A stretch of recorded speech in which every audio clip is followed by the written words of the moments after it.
बिस्मिल्लाहिर्रहमानिर्रहीम। अस्सलाम वालेकुम। एफपी किचन नेट में वेलकम। आज हम बना रहे हैं फालसे का जूस। जो मैंने कल आपके साथ फालसे सेव करने की वीडियो शेयर की थी, आज हम उसका जूस बना रहे हैं। ये देखिए, ये जो हमारे फालसे हैं वो फ्रीज हुए हुए फालसे हैं। उसमें हम चीनी और काला नमक ऐड करेंगे। चलिए बनाना स्टार्ट करते हैं फालसे का जूस। पहले हम इसमें फालसे शामिल करेंगे।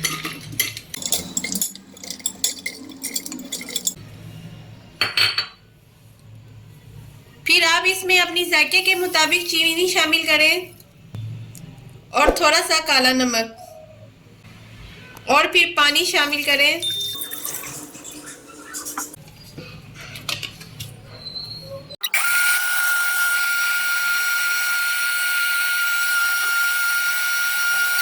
ये रेडी हो गया है। अब हम इसको निकाल लेते हैं।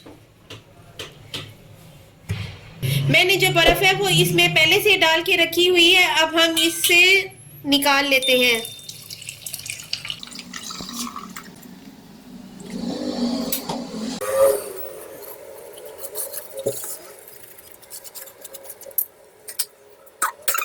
अब इसमें थोड़ा सा पल्प है, हम इसमें थोड़ा सा पानी शामिल करके ये भी पल्प शामिल कर लेते हैं।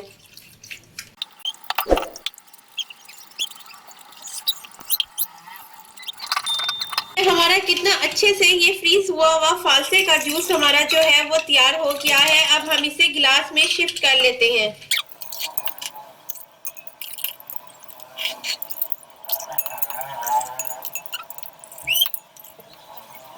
जी, ये हमारा फालसे का जो जूस है वो तैयार हो गया है। आप भी इसी तरह अपने घर में फालसे का जूस बनाएं और गर्मियों की शिद्दत को कम करें। फालसे का जूस जो है वो सेहत के लिए बहुत ही फायदेमंद है। आप भी इसी तरह अपने घर में फालसे का जूस बनाएं। मेरे चैनल को लाइक करना और शेयर करना मत भूलिएगा। Take care and bye.